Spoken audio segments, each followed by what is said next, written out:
Mayambu Manipuri Wari Tunggol na taram nokchari. Mayam channel asibu like subscribe taubu kaubiganu. Ngasigi wari asidi mi potloibagi mai thakiba aduda tiklubadagi laibak thikibagi asengba thokkiba wari ni. Wari asi pabada soikilan kiba yaurabasu mayamna ngakbiyu. Hojik wari asi haunaba tawjarage. Ngasigi wari asidi mayam khara kuiraba matamgi wari ni. ꯑꯩꯈꯣꯏꯅꯒ ꯑꯉꯥꯡ ꯈꯔ ꯑꯣꯏꯔꯤꯉꯩ ꯃꯇꯝꯒꯤꯅꯤ ꯑꯩꯒꯤꯗꯤ ꯏꯆꯤꯟ ꯏꯅꯥꯎ ꯑꯅꯤ ꯁꯨꯕ ꯅꯠꯇꯦ ꯅꯨꯄꯥ ꯏꯇꯣꯝꯇꯅꯤ ꯃꯔꯝ ꯑꯁꯤꯅ ꯑꯩꯈꯣꯏ ꯏꯃꯨꯡꯁꯤ ꯃꯤ ꯌꯥꯝꯗꯦ ꯏꯄꯨ ꯏꯕꯦꯟ ꯂꯩꯔꯤꯉꯩꯗꯕꯨꯗꯤ ꯏꯃꯨꯡꯁꯤ ꯃꯄꯨꯡ ꯐꯥꯕ ꯏꯃꯨꯡ ꯑꯃ ꯃꯥꯟꯕꯅꯤ ꯑꯗꯨꯕꯨ ꯃꯈꯣꯏ ꯑꯅꯤꯅ ꯍꯦꯛ ꯇꯥꯏꯕꯪꯄꯥꯜꯁꯤ ꯊꯥꯗꯣꯛꯈ꯭ꯔꯕ ꯃꯇꯨꯡꯗꯗꯤ ꯏꯃꯨꯡꯁꯤ ꯎꯟꯋꯥꯏꯃꯨꯛ ꯆꯤꯛꯂꯝꯃꯤ ꯑꯩꯈꯣꯏ ꯌꯨꯝꯊꯪꯅꯕ ꯏꯃꯨꯡꯁꯤꯡꯒꯤꯗꯤ ꯃꯤ ꯌꯥꯝ ꯆꯥꯅꯩ ꯃꯇꯝꯗꯨꯗꯗꯤ ꯑꯩꯈꯣꯏ ꯏꯃꯨꯡꯒꯨꯝꯅ ꯃꯆꯥ ꯌꯥꯝ ꯄꯣꯛꯇꯕꯁꯤ ꯑꯇꯥꯡꯕꯅꯤ ꯄꯥꯛ ꯊꯦꯡꯅꯗꯦ ꯑꯩꯁꯤ ꯏꯆꯤꯜ ꯏꯅꯥꯎꯁꯨ ꯌꯥꯎꯗ꯭ꯔꯦ ꯃꯁꯤꯒꯤ ꯃꯊꯛꯇꯁꯨ ꯅꯣꯡꯉꯥꯟꯕꯗꯒꯤ ꯅꯨꯃꯤꯠ ꯇꯥꯕ ꯐꯥꯎꯕ ꯏꯃꯥ ꯄꯥꯕꯨꯡꯁꯨ ꯌꯨꯝꯗ ꯑꯃꯠꯇ ꯂꯩꯔꯝꯗꯦ ꯄꯥꯕꯨꯡꯅ ꯌꯨꯝ ꯁꯥꯕ ꯆꯠꯂꯤ ꯏꯃꯥꯅ ꯌꯨꯝꯊꯣꯡ ꯈꯨꯗꯤꯡꯒꯤ ꯆꯨꯍꯤ ꯌꯣꯟꯕ ꯆꯠꯂꯝꯃꯤ ꯃꯇꯝꯗꯨꯗꯗꯤ ꯑꯉꯥꯡ ꯑꯣꯏꯖꯔꯕꯁꯨ ꯌꯨꯝꯗ ꯑꯍꯜ ꯂꯃꯟ ꯑꯃꯠꯇ ꯂꯩꯇ꯭ꯔꯕꯅꯤꯅ ꯆꯥꯛ ꯏꯁꯤꯡꯁꯨ ꯏꯁꯥꯅ ꯊꯣꯡꯗꯨꯅ ꯑꯗꯨꯝ ꯆꯥꯖꯔꯛꯏ ꯍꯟꯅ ꯌꯦꯡꯗꯨꯅ ꯈꯜꯂꯨꯔꯕꯗꯤ ꯄꯨꯛꯅꯤꯡ ꯅꯨꯡꯁꯤꯔꯛꯄ ꯈꯪꯍꯧꯗꯦ ꯑꯃꯨꯛꯁꯨ ꯑꯩꯅ ꯏꯃꯥꯗ ꯏꯃꯥ ꯑꯩ ꯅꯨꯄꯥ ꯑꯃ ꯑꯣꯏꯔꯒ ꯆꯥꯛ ꯏꯟꯁꯥꯡ ꯊꯣꯡꯗꯨꯅ ꯂꯥꯏꯗꯨꯛ ꯊꯥꯗꯅ ꯂꯩꯕꯁꯤ ꯇꯜꯂꯤꯗ ꯍꯥꯏꯔꯝꯃꯤ ꯃꯁꯤꯗ ꯏꯃꯥꯅ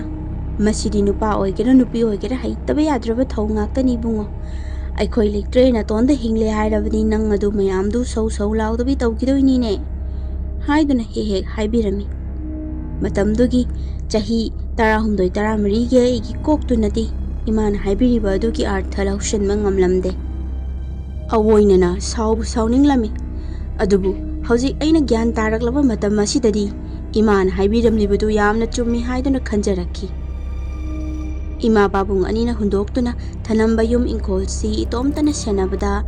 ꯑꯩ ꯌꯨꯝ ꯀꯣꯏꯕꯁꯤꯃꯗꯤ ꯌꯥꯝ ꯐꯖꯅ ꯍꯩꯔꯝꯃꯤ ꯌꯨꯝ ꯀꯣꯏꯕ ꯍꯥꯏꯔ ꯑꯩꯉꯣꯟꯗꯒꯤ ꯀꯔꯝꯕ ꯅꯨꯄꯤꯅ ꯍꯦꯟꯅ ꯍꯩꯗꯣꯏꯅꯣ ꯑꯩ ꯍꯌꯦꯡꯋꯥꯏ ꯅꯨꯄꯤꯒ ꯊꯤꯔꯔꯣꯏꯗ ꯏꯃꯥ ꯄꯥꯕꯨꯡꯁꯤ ꯑꯩꯅ ꯑꯗꯨꯝ ꯍꯣꯠꯅꯔ ꯂꯣꯏꯔꯦ ꯀꯥꯏꯅ ꯋꯥꯈꯜ ꯈꯟꯕꯁꯨ ꯌꯥꯎꯔꯝꯃꯤ ꯑꯁꯨꯝ ꯇꯧꯅ ꯃꯇꯝꯗꯨꯗ ꯄꯥꯕꯨꯡꯅ ꯌꯨꯝ ꯁꯥꯕ ꯍꯦꯛ ꯆꯠꯂꯝꯂꯤꯕꯁꯤ ꯑꯩꯈꯣꯏ ꯈꯨꯟ ꯑꯁꯤꯗ ꯅꯠꯇꯦ ꯈꯔ ꯂꯥꯞꯄꯤ ꯊꯣꯡ ꯑꯃ ꯂꯥꯜꯂꯒ ꯂꯩꯕ ꯈꯨꯟ ꯑꯃꯗꯅꯤ ꯑꯁꯨꯝꯅ ꯂꯝꯁꯤ ꯂꯥꯞꯅ ꯊꯕꯛ ꯆꯠꯇꯧꯕꯅꯤꯅ ꯑꯌꯨꯛꯁꯨ ꯉꯟꯇꯥ ꯍꯧꯗ꯭ꯔꯕꯗꯤ ꯌꯥꯔꯝꯗꯦ ꯑꯗꯨꯒ ꯃꯁꯤꯒꯤ ꯃꯊꯛꯇꯁꯨ ꯍꯜꯂꯛꯄꯗꯁꯨ ꯅꯨꯃꯤꯠ ꯇꯥꯔꯒ ꯍꯦꯛꯇ ꯍꯜꯂꯛꯄ ꯇꯥꯔꯝꯃꯤ ꯑꯩꯈꯣꯏ ꯄꯥꯕꯨꯡꯅ ꯑꯩꯈꯣꯏ ꯈꯨꯟꯗ ꯊꯕꯛ ꯇꯧꯗ꯭ꯔꯤꯕꯒꯤ ꯃꯔꯝꯗꯤ ꯑꯩꯈꯣꯏ ꯈꯨꯟꯁꯤꯗꯤ ꯑꯄꯤꯛꯄ ꯈꯨꯟꯅꯤꯅ ꯃꯐꯝꯁꯤꯗ ꯂꯩꯔꯤꯕ ꯃꯤ ꯃꯌꯥꯝꯁꯤ ꯂꯣꯏꯅ ꯈꯪꯅꯩ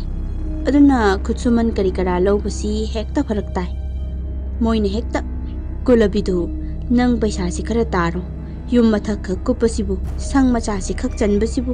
ꯍꯥꯏꯕꯅꯆꯤꯡꯕ ꯀꯌꯥ ꯑꯃ ꯄꯥꯕꯨꯡꯗ ꯍꯥꯏꯕꯤꯔꯝꯃꯤ ꯄꯥꯕꯨꯡꯅꯒ ꯃꯤ ꯈꯔ ꯉꯝꯗꯕꯅꯦ ꯑꯗꯨꯝ ꯏꯑꯥ ꯇꯧꯗꯨꯅ ꯃꯇꯤꯛ ꯆꯥꯗꯕ ꯁꯦꯜꯗꯨ ꯄꯨꯗꯨꯅ ꯂꯥꯛꯀꯅꯤ ꯃꯁꯤꯒꯤ ꯃꯔꯝꯗꯒꯤ ꯑꯩꯈꯣꯏ ꯏꯃꯨꯡꯗ ꯅꯨꯃꯤꯗꯥꯡ ꯈꯨꯗꯤꯡꯒꯤ ꯄꯥꯕꯨꯡꯒ ꯏꯃꯥꯒ ꯃꯔꯩ ꯇꯧꯅꯕꯁꯨ ꯀꯌꯥ ꯑꯃ ꯌꯥꯎꯈ꯭ꯔꯦ ꯑꯁꯨꯝ ꯇꯧꯅ ꯄꯥꯕꯨꯡꯅ ꯍꯟꯗꯛ ꯆꯠꯂꯤꯕꯁꯤꯗꯤ ꯈꯨꯟ ꯑꯗꯨꯒꯤ ꯏꯅꯥꯛ ꯀꯩꯔꯥꯛ ꯌꯥꯝꯅ ꯈꯨꯟꯕ ꯏꯃꯨꯡ ꯑꯃꯗꯅꯤ ꯃꯇꯝꯗꯨꯗ ꯏꯃꯨꯡ ꯑꯗꯨ ꯄꯩꯁꯥ ꯌꯥꯝꯅ ꯄꯥꯏꯔꯝꯃꯤ ꯂꯟ ꯊꯨꯝ ꯂꯧꯁꯤꯡ ꯌꯥꯝꯅ ꯃꯔꯥꯡ ꯀꯥꯏꯅ ꯂꯩꯕ ꯏꯃꯨꯡꯅꯤ ꯃꯆꯥꯅꯨꯄꯤꯗꯨ ꯂꯨꯍꯣꯡꯒꯗꯧꯔꯦ ꯍꯥꯏꯕꯗꯒꯤ ꯌꯨꯝꯗꯨ ꯐꯖꯅ ꯁꯦꯝꯖꯤꯟꯕꯤꯌꯨ ꯍꯥꯏꯗꯨꯅ ꯑꯩꯈꯣꯏ ꯄꯥꯕꯨꯡ ꯍꯣꯏꯅ ꯊꯕꯛꯁꯤꯡ ꯑꯗꯨ ꯄꯥꯏꯈꯠꯄꯅꯤ ꯃꯁꯤꯒꯤ ꯃꯊꯛꯇꯁꯨ ꯌꯨꯝꯕꯨ ꯑꯗꯨꯅ ꯃꯥꯒꯤ ꯏꯪꯈꯣꯜꯗ ꯃꯌꯥꯝ ꯐꯝꯗꯨꯅ ꯆꯥꯕ ꯊꯛꯄ ꯌꯥꯕ ꯃꯊꯛ ꯀꯨꯞꯄ ꯁꯪꯒꯨꯝꯕ ꯑꯃꯁꯨ ꯁꯦꯝꯕꯤꯌꯨ ꯍꯥꯏꯕꯗꯒꯤ ꯑꯩꯈꯣই ꯄꯥꯕꯨꯡ ꯍꯣꯏꯅ ꯁꯦꯝꯂꯝꯃꯤ ꯊꯕꯛꯁꯤꯡꯁꯤ ꯈꯔꯁꯨ ꯌꯥꯝꯃꯦ ꯑꯗꯨꯒ ꯂꯨꯍꯣꯡꯕ ꯅꯪꯅꯕ ꯇꯧꯗꯧꯕ ꯑꯣꯏꯕꯅ ꯄꯥꯕꯨꯡꯁꯤ ꯊꯥ ꯈꯔꯗꯤ ꯊꯦꯡꯅ ꯌꯨꯝ ꯍꯟꯖꯤꯜꯂꯛꯂꯝꯃꯤ ꯅꯣꯡꯃ ꯅꯨꯃꯤꯗꯥꯡ ꯑꯃꯅꯤ ꯅꯨꯃꯤꯠꯇꯨꯗꯤ ꯏꯃꯥꯁꯤ ꯉꯟꯇꯥ ꯌꯨꯝ ꯍꯜꯂꯛꯄꯗꯒꯤ ꯆꯥꯛꯇꯨ ꯃꯥꯅ ꯑꯣꯏꯅ ꯊꯣꯡꯕꯤꯔꯝꯃꯤ ꯁꯤꯡ ꯇꯧꯔꯒ ꯊꯣꯡꯕꯅꯤ ꯑꯩꯈꯣꯏ ꯏꯃꯨꯡꯒꯤ ꯑꯣꯏꯅꯗꯤ ꯁꯦꯜ ꯊꯨꯝ ꯃꯔꯥꯡ ꯀꯥꯏꯗꯕꯅꯤꯅ ꯁꯤꯡꯅ ꯑꯗꯨꯝ ꯊꯣꯡꯂꯝꯃꯤ ꯌꯨꯝ ꯑꯌꯥꯝꯕ ꯁꯤꯡꯅ ꯊꯣꯡꯅꯩ ꯄꯩꯁꯥ ꯄꯥꯏꯕ ꯈꯔꯒꯤ ꯋꯥꯅꯤ ꯒ꯭ꯌꯥꯁꯇ ꯊꯣꯡꯕ ꯍꯥꯏꯁꯤ ꯃꯩꯁꯨ ꯃꯨꯠꯂꯤ ꯆꯥꯡ ꯅꯥꯏꯅꯒ ꯂꯥꯛꯄꯤꯕ ꯃꯩ ꯅꯠꯇꯦ ꯑꯁꯨꯝ ꯇꯧꯅ ꯄꯨꯡ 8 ꯇꯥꯔꯛꯄ ꯑꯗꯨꯋꯥꯏꯗ ꯆꯥꯛꯁꯪꯗ ꯏꯃꯥꯅ ꯆꯥꯛ ꯊꯣꯡꯂꯤ ꯑꯩꯁꯨ ꯏꯃꯥꯒꯤ ꯃꯅꯥꯛꯇꯨꯗ ꯐꯝꯗꯨꯅ ꯃꯩ ꯇꯤꯛꯄꯣꯏ ꯀꯩꯕꯣꯏ ꯂꯩꯔꯝꯃꯤ ꯏꯃꯥꯅ ꯏꯕꯨꯡꯉꯣ ꯅꯄꯥꯕꯨꯡꯗꯨꯕꯨ ꯏꯪꯊꯝꯊꯥ ꯑꯁꯤꯗ ꯏꯪꯕꯗ ꯂꯣꯏꯔꯝꯃꯅꯤ ꯃꯥ ꯍꯜꯂꯛꯄꯒꯤ ꯃꯇꯝ ꯑꯣꯏꯔꯦ ꯏꯁꯤꯡ ꯑꯁꯥꯕ ꯈꯔ ꯂꯨꯝꯈꯠꯄꯤꯁꯤ Nang mapandagi bartinda ising sokatuna imana thamlamba adudagi amata laurucho hairami. Aina laururage ima ado henjang thoglibadu kamai tawni adu thangdaraga oina lungkatlasidana hairami. Masida imana yani bungo saugrini adum khara saugraga yani kaisu tawroi loisila adabani nangi singduda hana lauraga aigi nakansida thamu hairami.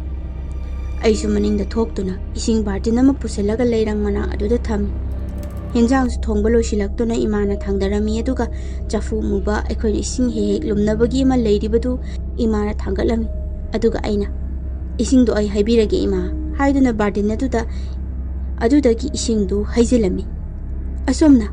cha insang thongba loina loisilaktuna ima aikhoi anisi leirang manaktuda waboi kaiboi uri mai yaiduna babungbu ngairami. Ngayaki matungdadi isingdu su saraktuna pitrik sauraklami. Imana ibungo pungsi su fanam thengle napadubu ngasisibu kaidoraba janone suklak laktrisibo thenga thenglakpasida aikhoi anibu aswai thongal bau thoklaga haifet yenglusi haibro haina hairaki. Aina amu yengorasi ado ima isingsidi sara male yam saure thangdaramasi aduga thoklorasi hairami. Imana mana tawgi haibadagi chafudu chegaptuna cheksina chaptuna thangdarami. Matang asida aisu phatlauna hagotlubani. Matam asida mai chakliba singa sangbadu matonduda khongna netlami. Aduga achakpa matonduna haigalaktuna imagi makhongda tasilami. Ima su somda ising chafuduga makuttu khudaktuda thadokpa yadabaga ngangsang ngangna chakliba. Sing matonduna churakpa adudadi makhongduna singdu phatlauna kauthoklami. Aisu bakatuna ima nakongdu tinthoro ai ising hairake haiduna ising khujai ma kanduna haijilami. Imana ingonda sauna yengduna lupa macha nangbu thabak tawbada munna khara yengu kaidorage miga loina mai chakle haibani hayengdi ising halaklani do haina ingonda khara nganglami. Asumna imungsida ngai haktang punglang heklang ngaida aikhoina hek wangangba loirakpagi matam asida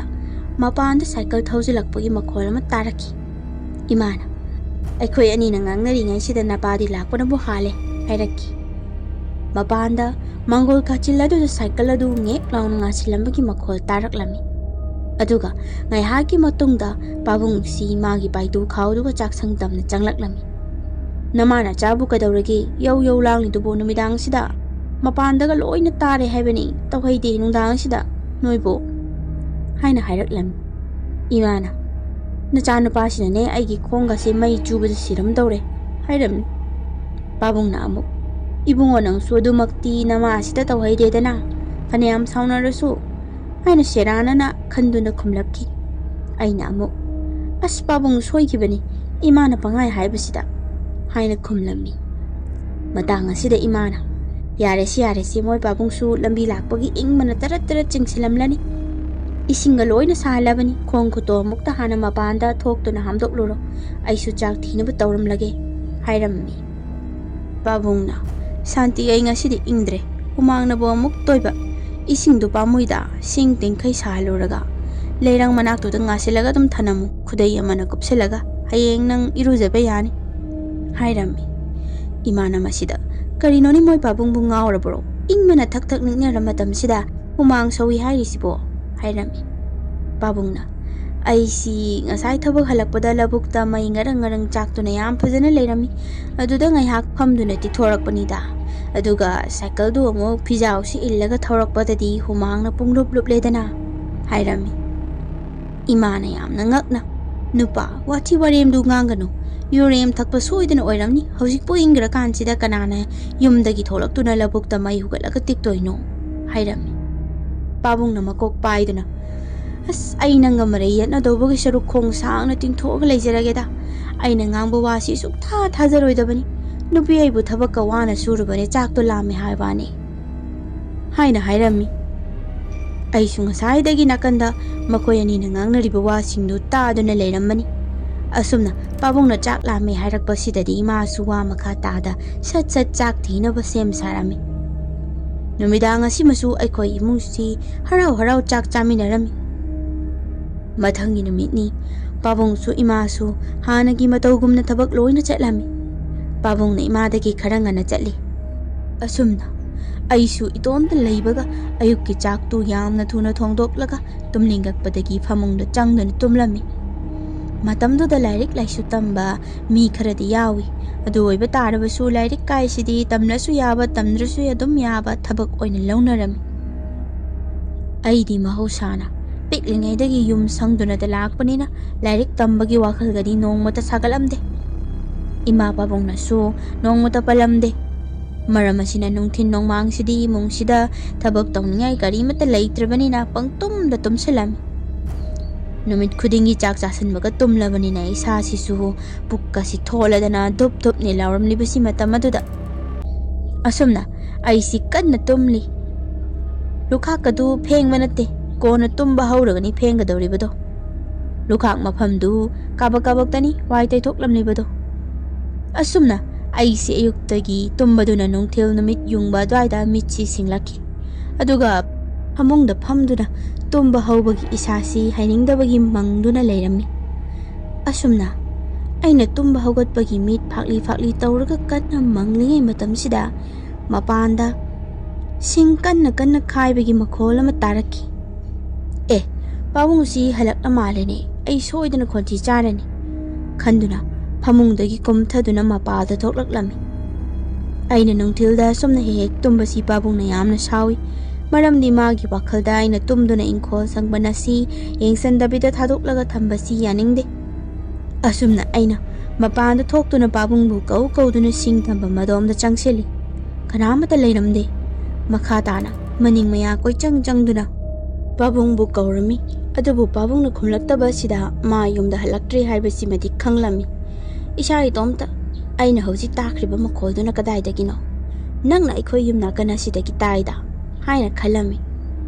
ꯑꯩꯁꯨ ꯐꯅꯌꯥꯝ ꯆꯥꯎꯔꯦꯅ ꯃꯇꯝꯗꯨꯗ ꯈꯟꯖꯔꯕꯁꯨ ꯑꯉꯥꯡꯅꯤꯅ ꯀꯤꯗꯨꯅ ꯏꯃꯨꯡꯗ ꯐꯠ ꯆꯦꯟꯁꯤꯜꯂꯤ꯫ ꯑꯁꯨꯝ ꯇꯧꯅ ꯃꯇꯝ ꯍꯧꯈꯤꯕꯅ ꯏꯃꯥꯁꯨ ꯍꯜꯂꯛꯂꯝꯃꯤ꯫ ꯅꯨꯃꯤꯠ ꯑꯗꯨꯗꯤ ꯏꯃꯥꯅ ꯅꯨꯃꯤꯗꯥꯡ ꯋꯥꯏꯔꯝꯒꯤ ꯗꯨꯛ ꯊꯥꯎꯃꯩꯗꯨ ꯊꯥꯔꯝꯃꯤ꯫ ꯏꯃꯥꯁꯤ ꯃꯄꯥꯟꯗꯒꯤ ꯗꯨꯛ ꯊꯥꯕ ꯂꯣꯏꯔꯒ ꯏꯃꯨꯡꯗ ꯍꯥꯊꯨ ꯍꯥꯊꯨ ꯆꯪꯂꯛꯂꯝꯃꯤ, ꯈꯔ ꯄꯥꯈꯠꯅ꯫ ꯑꯩꯅ, ꯏꯃꯥ, ꯀꯩꯗꯧꯔꯒꯦ ꯗꯨꯛ ꯊꯥꯕ ꯂꯣꯏꯔꯝꯂꯕꯣ? ꯍꯪꯂꯝꯃꯤ꯫ ꯏꯃꯥꯅ, ꯂꯣꯏꯔꯦ ꯂꯣꯏꯔꯦ ꯏꯕꯨꯡꯉꯣ, ꯅꯨꯃꯤꯗꯥꯡꯅꯤ, ꯃꯄꯥꯟꯗꯒ ꯊꯣꯛꯈ꯭ꯔꯅꯨꯀꯣ, ꯃꯅꯤꯡ ꯃꯌꯥ ꯃꯄꯥꯜ ꯊꯣꯛꯀꯦ ꯍꯥꯏꯔꯁꯨ ꯊꯥꯎꯃꯩ ꯑꯃ ꯀꯩ ꯑꯃ ꯄꯨꯔꯒ ꯊꯣꯛꯎ ꯍꯥꯏꯔꯛꯈꯤ꯫ ꯑꯩꯅ, ꯀꯩꯒꯤꯅꯣ ꯍꯥꯏꯁꯦ ꯍꯥꯏꯅ ꯍꯪꯂꯝꯃꯤ꯫ ꯏꯃꯥꯅ ꯑꯃꯨꯛ, ꯍꯣ, ꯅꯨꯃꯤꯗꯥꯡꯅꯤ, ꯅꯥꯄꯤ ꯁꯤꯡꯕꯤ ꯊꯦꯡꯅꯔꯗꯤ ꯆꯤꯛꯀꯅꯤ ꯍꯥꯏꯕꯅꯤ ꯍꯥꯏꯅ ꯈꯨꯝꯂꯛꯈꯤ꯫ ꯑꯩꯅꯁꯨ ꯑꯃꯨꯛ, ꯑꯁ, ꯑꯩꯗꯤ ꯀꯔꯤ ꯀꯔꯤ ꯑꯔꯨꯕ ꯃꯥꯜꯂꯨꯔꯦ ꯑꯗꯨꯒ ꯍꯥꯏꯔꯝꯃꯤ꯫ ꯑꯩꯅ ꯑꯁꯨꯝꯅ ꯍꯥꯏꯖꯕꯒꯤ ꯋꯥꯅꯤ꯫ ꯏꯃꯥꯒꯤ ꯃꯑꯣꯡ ꯑꯗꯨꯗ ꯑꯩ ꯏꯁꯥꯗ ꯈꯔꯗꯤ ꯆꯤꯡꯅꯩ꯫ ꯃꯔꯝꯗꯤ ꯈꯪꯗꯦ ꯀꯔꯤ ꯇꯧꯔꯕꯖꯥꯠꯅꯣ ꯍꯥꯏꯅ ꯏꯊꯟꯇ ꯈꯟꯖꯔꯝꯃꯤ꯫ ꯉꯁꯤꯁꯨ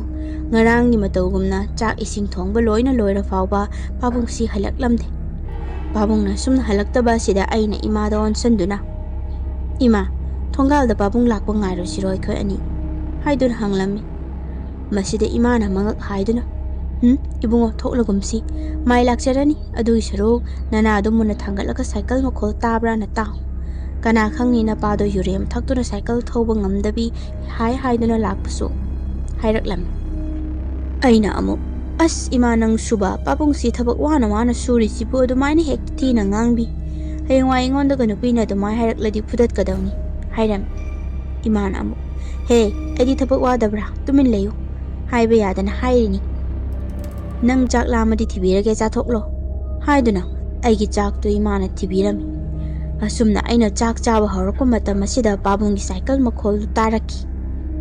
ꯉꯁꯤꯁꯨ ꯄꯥꯕꯨꯡꯁꯤ ꯃꯁꯥꯁꯤ ꯌꯥꯝꯅ ꯁꯥꯕꯒꯤ ꯃꯑꯣꯡꯗ ꯆꯪꯂꯛꯈꯤ꯫ ꯏꯃꯥꯅ, ꯃꯣꯏ ꯄꯥꯕꯨꯡ, ꯅꯣꯏꯒꯤ ꯊꯕꯛꯇꯨꯕꯨ ꯅꯨꯃꯤꯗꯥꯡ ꯀꯌꯥꯝ ꯊꯦꯡꯅ ꯊꯦꯡꯅ ꯇꯧꯕꯅꯣꯃꯤ, ꯅꯨꯃꯤꯗꯥꯡꯗꯨꯕꯨ ꯌꯨꯝ ꯁꯥꯕ ꯌꯥꯕ꯭ꯔꯣ ꯍꯥꯏꯅ ꯍꯪꯂꯝꯃꯤ꯫ ꯃꯁꯤꯗ ꯄꯥꯕꯨꯡꯅ, ꯅꯨꯄꯤ, ꯊꯕꯛ ꯍꯦꯛ ꯇꯧꯕ ꯂꯣꯏꯕꯒ ꯀꯃꯥꯏ ꯂꯥꯛꯀꯅꯤ? ꯌꯨꯝꯕꯨꯗꯨꯅ ꯆꯥꯅ ꯊꯛꯅꯕ ꯄꯨꯊꯣꯔꯛꯂꯤꯕꯗꯨ ꯉꯥꯏꯍꯥꯛ ꯃꯌꯥꯝ ꯐꯝꯃꯤꯟꯅꯔꯒ ꯆꯥꯃꯤꯟ ꯊꯛꯃꯤꯟꯅꯗ꯭ꯔꯗꯤ ꯀꯃꯥꯏ ꯇꯧꯅꯤ? ꯃꯁꯤꯒꯤ ꯃꯊꯛꯇꯁꯨ ꯂꯝꯕꯤꯁꯤꯅꯒ ꯁꯥꯡꯕꯒ ꯅꯨꯃꯤꯗꯥꯡ ꯋꯥꯏꯔꯝꯗꯒꯤ ꯊꯧꯔꯛꯂꯁꯨ ꯅꯨꯃꯤꯗꯥꯡ ꯍꯦꯛꯇ ꯇꯥꯏ ꯍꯥꯏꯔꯝꯃꯤ꯫ ꯏꯃꯥꯅ, ꯍꯣꯏ, ꯑꯗꯣ ꯊꯦꯡꯉꯁꯨ ꯍꯟꯗꯛꯀꯤ ꯁꯨꯃꯥꯏꯅꯗꯤ ꯑꯃꯨꯛꯇ ꯊꯦꯡꯗ꯭ꯔꯤꯗꯅ ꯍꯥꯏꯔꯝꯃꯤ꯫ ꯄꯥꯕꯨꯡꯅ ꯏꯃꯥꯒꯤ ꯋꯥꯐꯝꯁꯤꯗ ꯑꯃꯨꯛ, ꯉꯁꯤꯕꯨꯗꯤ ꯉꯔꯥꯡ ꯑꯩꯅ ꯂꯧꯕꯨꯛꯇ ꯃꯩ ꯇꯤꯛꯑꯦ ꯍꯥꯏꯕ ꯃꯐꯝꯗꯣ ꯑꯗꯨꯗ ꯃꯤ ꯑꯃꯅꯤ ꯐꯝꯗꯨꯅ ꯂꯩꯔꯝꯃꯤ, ꯃꯣꯏꯒ ꯋꯥꯔꯤ ꯋꯥꯇꯥꯏ ꯇꯧꯗꯨꯅ ꯉꯥꯏꯍꯥꯛ ꯂꯩꯃꯤꯟꯅꯔꯨꯔꯦ, ꯑꯗꯨꯒꯤ ꯈꯔ ꯊꯦꯡꯗꯣꯛꯈ꯭ꯔꯦ ꯍꯥꯏꯅ ꯍꯥꯏꯔꯝꯃꯤ꯫ Imana masida nupa nangbu kanano karino su khangdaba mi singduga onsinaraga numidang aduda wari sanari dubu nate paisa pirakpu numit oiro paisa du mungraga nang phuraga thanamladi kamai tawni nangna ingonda bau piningdadana wana tungsin jariba paisa du pamudro hairami masida pabungsu yare yare aisi nupani ko haiduna magi hokpa chak chanaba tawrami asumna numidang chak chaba takpa loiraga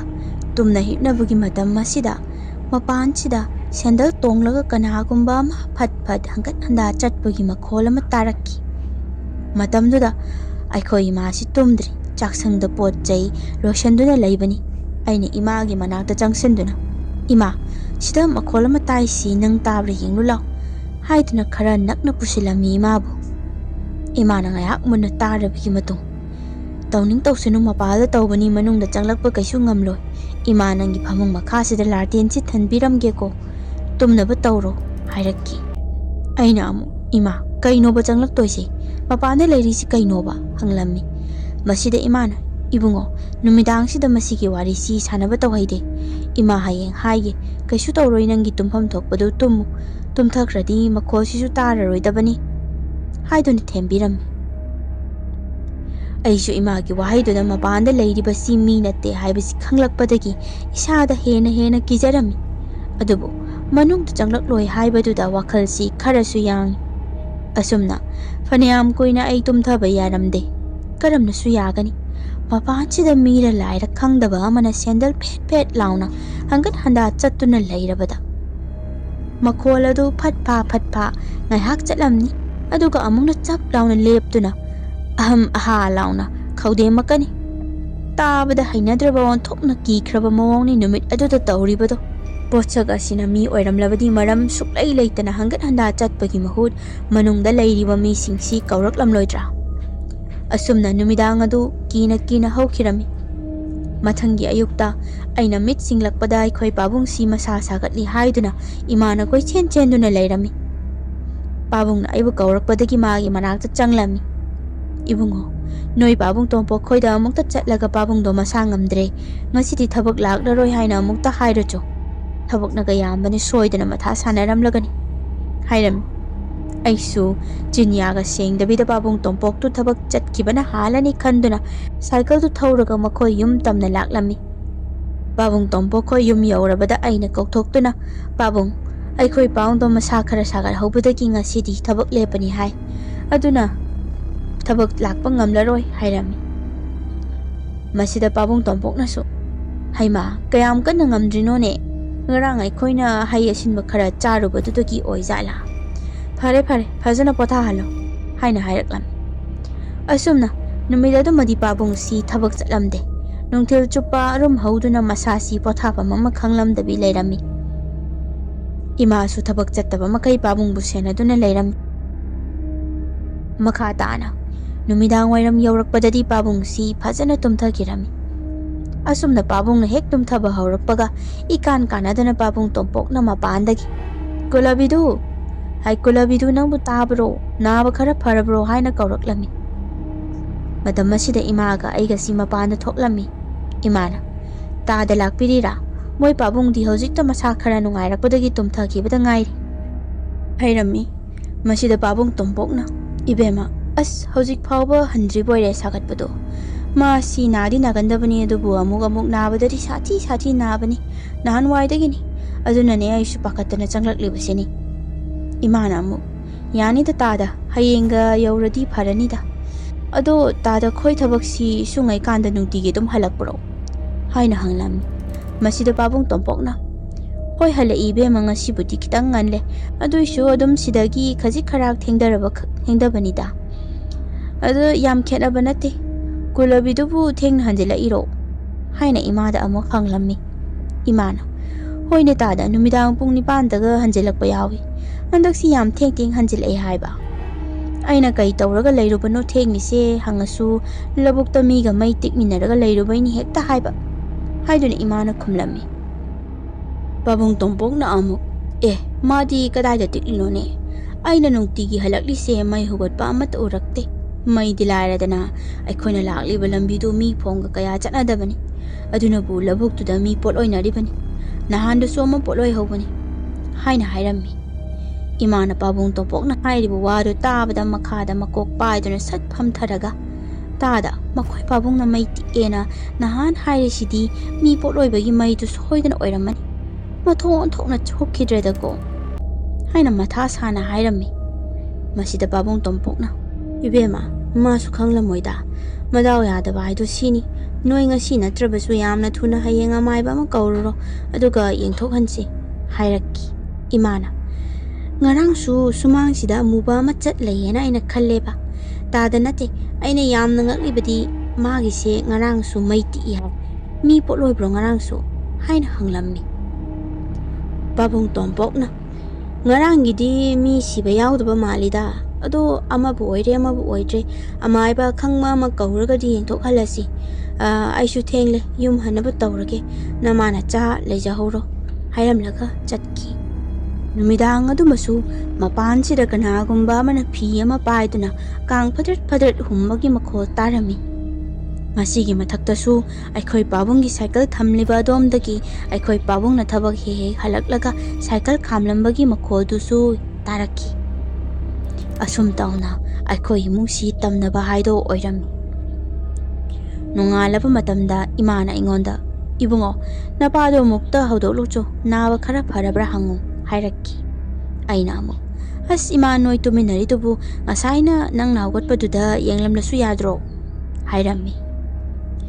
ꯏꯃꯥꯅ ꯑꯃꯨꯛ, ꯍꯥꯏ ꯏꯕꯨꯡꯉꯣ cotton, ꯅꯄꯥꯁꯤ ꯏꯪꯊꯝ ꯆꯟꯕꯗꯨꯗ ꯁꯦꯕꯥ ꯁꯦꯕꯤ ꯇꯧꯕꯒꯤ ꯆꯦꯟꯊꯣꯛ ꯆꯦꯟꯁꯤꯟ ꯇꯧꯕꯗ ꯃꯅꯨꯡꯗ ꯇꯨꯝꯕꯗꯨ ꯅꯨꯡꯉꯥꯏꯇꯕꯒꯤ ꯃꯌꯥꯏ ꯀꯥꯒꯤ ꯐꯃꯨꯡꯗꯨꯗ ꯇꯨꯝꯕꯅꯤꯅꯦ꯫ ꯑꯩꯅ ꯑꯃꯨꯛ, ꯍꯣꯏ ꯌꯦꯡꯂꯨꯔꯒꯦ ꯏꯁꯧꯗꯨꯗ ꯂꯥꯡꯕꯤꯔꯛꯂꯒꯅꯨ ꯍꯥꯏꯔꯝꯂꯒ ꯄꯥꯕꯨꯡꯕꯨ ꯍꯧꯗꯣꯛꯄ ꯃꯥꯒꯤ ꯐꯃꯨꯡ ꯇꯝꯅ ꯆꯪꯂꯛꯂꯝꯃꯤ꯫ ꯊꯣꯡꯖꯤꯟ ꯑꯗꯨꯗ ꯉꯥꯔꯒ ꯑꯩꯅ, ꯄꯥꯕꯨꯡ ꯅꯥꯕ ꯈꯔ ꯐꯠꯇ꯭ꯔꯤꯕ ꯍꯧꯒꯠꯂꯣꯗꯅ ꯍꯥꯏꯔꯝꯃꯤ꯫ ꯑꯗꯨꯕꯨ ꯀꯥꯡꯒꯟ ꯃꯅꯨꯡ ꯑꯗꯨꯗ ꯄꯥꯕꯨꯡꯅ ꯃꯆꯤ ꯂꯦꯡꯗꯅ ꯇꯨꯝꯂꯤꯕꯗꯨ ꯎꯔꯝꯃꯤ꯫ ꯍꯟꯗꯛꯇꯤ ꯃꯅꯥꯛ ꯆꯪꯁꯤꯟꯗꯨꯅ ꯀꯥꯡꯒꯟꯗꯣ ꯐꯠ ꯍꯥꯏꯗꯣꯛꯂꯝꯃꯤ, ꯑꯗꯨꯒ ꯄꯥꯕꯨꯡꯒꯤ ꯃꯁꯥꯗꯨ ꯈꯤꯇꯪ ꯅꯤꯛꯇꯨꯅ, ꯄꯥꯕꯨꯡ ꯏꯁꯥ ꯁꯥꯕ ꯍꯦꯟꯖꯜꯂꯕꯣ, ꯍꯧꯔꯣ ꯍꯤꯗꯥꯛ ꯆꯥꯅꯕ ꯍꯥꯏꯔꯝꯃꯤ꯫ ꯑꯗꯨꯕꯨ ꯄꯥꯕꯨꯡꯗꯤ ꯃꯆꯤ ꯁꯨꯛꯂꯦꯡ ꯂꯦꯡꯂꯝꯗꯦ꯫ ꯑꯩꯁꯨ ꯆꯤꯡꯅꯔꯛꯇꯨꯅ ꯄꯥꯕꯨꯡꯒꯤ ꯅꯥꯇꯣꯟ ꯃꯌꯥꯗ ꯈꯨꯠ ꯊꯝꯗꯨꯅ ꯁꯣꯔ ꯍꯣꯟꯕ꯭ꯔꯥ ꯌꯦꯡꯉꯤ, ꯑꯗꯨꯕꯨ ꯁꯣꯔꯗꯤ ꯍꯣꯟꯕꯒꯤ ꯃꯑꯣꯡ ꯑꯃꯠꯇ ꯇꯧꯔꯝꯗꯦ꯫ ꯑꯁꯨꯝ ꯇꯧꯅ ꯑꯩ ꯃꯤꯍꯨꯟꯁꯤ ꯆꯦꯟꯈꯠꯈꯤꯕꯗꯒꯤ ꯏꯃꯥꯕꯨ ꯀꯟꯅ ꯀꯟꯅ ꯀꯧꯔꯝꯃꯤ꯫ ꯏꯃꯥꯁꯨ ꯑꯩꯅ ꯑꯁꯨꯝꯅ ꯄꯥꯈꯠꯅ ꯀꯧꯔꯛꯄ ꯑꯁꯤꯗ, ꯀꯩꯗꯧꯔꯒꯦ ꯃꯦ ꯏꯕꯨꯡꯉꯣ ꯅꯪꯕꯣ, ꯃꯤꯕꯨ ꯑꯗꯨꯝꯅ ꯀꯧꯕ ꯍꯧꯅꯕ꯭ꯔꯣ ꯍꯥꯏꯗꯨꯅ ꯆꯦꯟꯁꯤꯜꯂꯛꯈꯤ꯫ ꯑꯩꯅ, ꯏꯃꯥ ꯄꯥꯕꯨꯡꯁꯤ ꯁꯣꯔ ꯍꯣꯟꯗ꯭ꯔꯦ ꯑꯃꯨꯛꯇ ꯌꯦꯡꯉꯨ ꯍꯥꯏꯔꯝꯃꯤ꯫ ꯏꯃꯥꯁꯨ ꯄꯥꯈꯠꯄꯣꯏ ꯀꯩꯕꯣꯏ ꯄꯥꯕꯨꯡꯒꯤ ꯃꯈꯨꯠ ꯃꯁꯥꯗꯨ ꯇꯥꯞ ꯇꯥꯞ ꯄꯥꯏꯔꯝꯃꯤ, ꯑꯗꯨꯒ ꯃꯤꯍꯨꯟ ꯂꯩꯔꯤꯕ꯭ꯔꯥꯁꯨ ꯌꯦꯡꯂꯝꯃꯤ꯫ ꯏꯃꯥꯁꯨ ꯃꯤꯍꯨꯟꯗꯨ ꯐꯥꯎꯗ꯭ꯔꯕ ꯃꯥꯜꯂꯤ, ꯑꯩꯉꯣꯟꯗ ꯌꯥꯝꯅ ꯄꯥꯈꯠꯅ ꯌꯦꯡꯂꯛꯇꯨꯅ, ꯏꯃꯥꯒꯤ ꯏꯕꯨꯡꯉꯣ ꯆꯠꯂꯨ, ꯅꯪ ꯉꯝꯅꯕ ꯇꯧꯔꯒ ꯑꯃꯥꯏꯕ ꯑꯃꯠꯇ ꯀꯧꯔꯒ ꯄꯨꯔꯛꯎ ꯍꯥꯏꯔꯛꯄꯗꯒꯤ ꯑꯩꯁꯨ ꯁꯥꯏꯀꯜꯗꯨ ꯊꯧꯗꯣꯛꯂꯒ ꯂꯥꯛꯂꯝꯃꯤ꯫ ꯑꯩꯅ ꯂꯥꯛꯂꯤꯕꯗꯨ ꯀꯗꯥꯏꯗꯅꯣ ꯈꯪꯗꯦ, ꯁꯥꯏꯀꯜꯗꯨꯗꯤ ꯑꯗꯨꯝ ꯊꯧꯔꯝꯃꯤ꯫ ꯄꯥꯈꯠꯄꯒ ꯅꯨꯡꯉꯥꯏꯇꯕꯒ ꯄꯥꯔꯕꯅꯤꯅ ꯏꯁꯥꯁꯤꯗ ꯇꯧꯐꯝꯁꯨ ꯈꯪꯂꯝꯗꯦ꯫ ꯑꯩꯒꯤ ꯀꯣꯛꯁꯤꯗ ꯋꯥꯈꯜ ꯑꯃ ꯈꯪꯂꯥꯛ ꯂꯥꯛꯂꯝꯃꯤ꯫ ꯄꯥꯕꯨꯡ ꯇꯣꯝꯄꯣꯛ ꯈꯣꯏ ꯌꯨꯝꯗ ꯁꯥꯏꯀꯜꯗꯨ ꯐꯠ ꯊꯧꯖꯜꯂꯝꯃꯤ, ꯑꯗꯨꯒ ꯄꯥꯕꯨꯡ ꯇꯣꯝꯄꯣꯛ ꯂꯩꯕ꯭ꯔꯣ ꯍꯥꯏꯗꯨꯅ ꯀꯧꯔꯝꯃꯤ꯫ ꯃꯥꯒꯤ ꯅꯨꯄꯤ ꯊꯣꯡꯂꯛꯇꯨꯅ, ꯏꯕꯨꯡꯉꯣ ꯅꯣꯏ ꯄꯥꯕꯨꯡꯗꯤ ꯊꯕꯛ ꯆꯠꯈ꯭ꯔꯦꯅꯦ, ꯀꯩꯗꯧꯔꯒꯦ ꯏꯆꯥꯕꯨ ꯍꯥꯏꯔꯛꯈꯤ꯫ ꯑꯩꯅ, ꯏꯃꯥ ꯑꯩꯈꯣꯏ ꯄꯥꯕꯨꯡꯗꯨ ꯃꯁꯥ ꯌꯥꯝꯅ ꯉꯝꯍꯧꯗ꯭ꯔꯦ, ꯑꯃꯥꯏꯕ ꯑꯃꯒꯤ ꯂꯩꯐꯝ ꯑꯃꯨꯛꯇ ꯍꯥꯏꯕꯤꯔꯛꯎ ꯀꯧꯔꯨꯒꯦ ꯍꯥꯏꯔꯝꯃꯤ꯫ ꯃꯥꯅꯁꯨ, ꯏꯕꯨꯡꯉꯣ ꯁ꯭ꯋꯥꯏꯗꯗꯤ ꯑꯃꯥꯏꯕ ꯑꯍꯩꯕ ꯑꯃꯠꯇ ꯂꯩꯇꯦꯅꯦ, ꯅꯪꯕꯨ ꯌꯥꯝ ꯊꯨꯔꯕ꯭ꯔോ ꯍꯥꯏꯅ ꯍꯪꯂꯛꯈꯤ꯫ ꯑꯩꯅ, ꯍꯣꯏ ꯑꯊꯨꯕꯒꯤꯅꯤ ꯏꯃꯥ, ꯄꯥꯕꯨꯡꯗꯣ ꯁꯣꯔ ꯍꯣꯜꯂꯤꯔꯥ ꯍꯣꯟꯗ꯭ꯔꯤꯔꯥ ꯈꯪꯍꯧꯗ꯭ꯔꯦ ꯍꯥꯏꯔꯝꯃꯤ꯫ ꯑꯩꯒꯤ ꯋꯥꯁꯤ ꯇꯥꯕꯗ ꯏꯃꯥꯗꯨꯅ, ꯐꯔꯦ ꯏꯕꯨꯡꯉꯣ ꯑꯗꯨꯗꯤ ꯅꯪ ꯊꯣꯡ ꯂꯩꯕ ꯐꯥꯎꯒꯤ ꯂꯝꯕꯤꯗꯨꯗꯤ ꯈꯪꯕ ꯅꯠꯇ꯭ꯔꯣ, ꯑꯗꯨꯐꯧ ꯊꯧꯔꯣ, ꯑꯗꯨꯒ ꯊꯣꯡ ꯌꯧꯗ꯭ꯔꯤꯉꯩꯗ ꯂꯝꯂꯣꯡ 3 ꯐꯥꯡꯕ ꯂꯝꯕꯤ ꯑꯃ ꯂꯩꯕꯅꯤ, ꯑꯗꯨꯗ ꯑꯋꯥꯡꯂꯣꯝꯒꯤ ꯂꯝꯕꯤꯗꯨꯗ ꯆꯠꯂꯨ, ꯆꯨꯝꯗ꯭ꯔꯤꯡ,